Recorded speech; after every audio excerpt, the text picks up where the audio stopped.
Yeshua says, bless those who curse you, love those who hate you. Friends, we need to understand and come in that spirit now more than ever. One of the things that's key to the Shabbat is shalom. And now more than ever, our country, our nation, the world needs the shalom of God that comes through Sar Shalom, the Prince of Peace. And I was just thinking about something because Shabbat is a celebration of creation.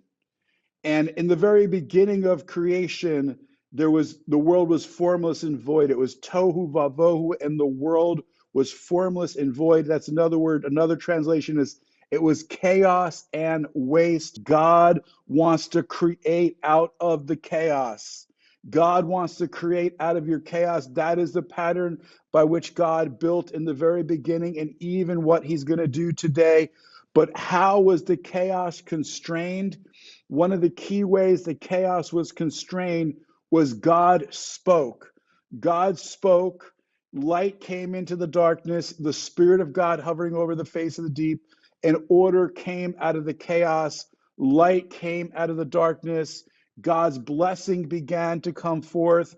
And ultimately, it went from being chaos, not good, to God seeing the light of day one. And he said, it is Tov. It is good. And this connects back to Shabbat because Shabbat celebrates the creation. And I think one of the lessons that we need to learn from this is on Shabbat, one of the key ways that we create shalom in our home, shalom with our family and our friends, is the same way that God did it at creation. It's through speaking words of honor and blessing. See, what we have to understand is just like Shabbat is a reminder of creation, that God created the world in 6 days and rested on the seventh, we need to understand that our words create worlds. Your words create worlds. And we've talked about this before, but now more than ever, this is important to understand because this is 5781. This is the decade of the Pei on the Hebrew calendar. Pei means mouth. So what comes out of our mouth has great power.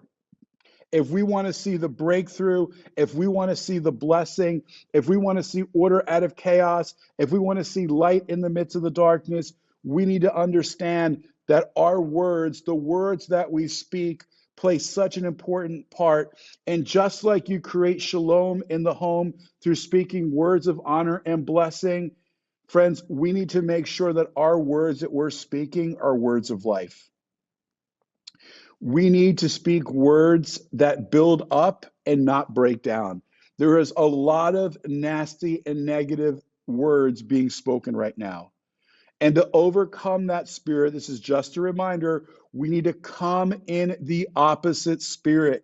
We need to come in the spirit of shalom. Yeshua says, blessed are the peacemakers. In the Hebrew scriptures, he says, rodev shalom, seek peace and pursue it. So we need to seek peace. We need to pursue peace. We need to speak words of honor and blessing, even if we disagree with people on the other side of the political or spiritual spectrum. We can disagree, we can debate, but our words still need to be done in a spirit of honor and love and truth. We can't name call. We can't bash people. We have to make sure that our language, our words are seasoned with salt, because with our words, we can graffiti people's souls. We can tag people up and leave something ugly, or we can use it to build people up and make something more beautiful. So that's my little tirade. Let's make sure that our words are words of honor. Yeshua says, bless those who curse you, love those who hate you. Friends, we need to understand and come in that spirit now more than ever. The world is watching. We are representatives of Yeshua, and so we need to be wise with our words. So I just want to encourage you, speak Order to the chaos, speak shalom, speak life. Life and death are in the power of the tongue.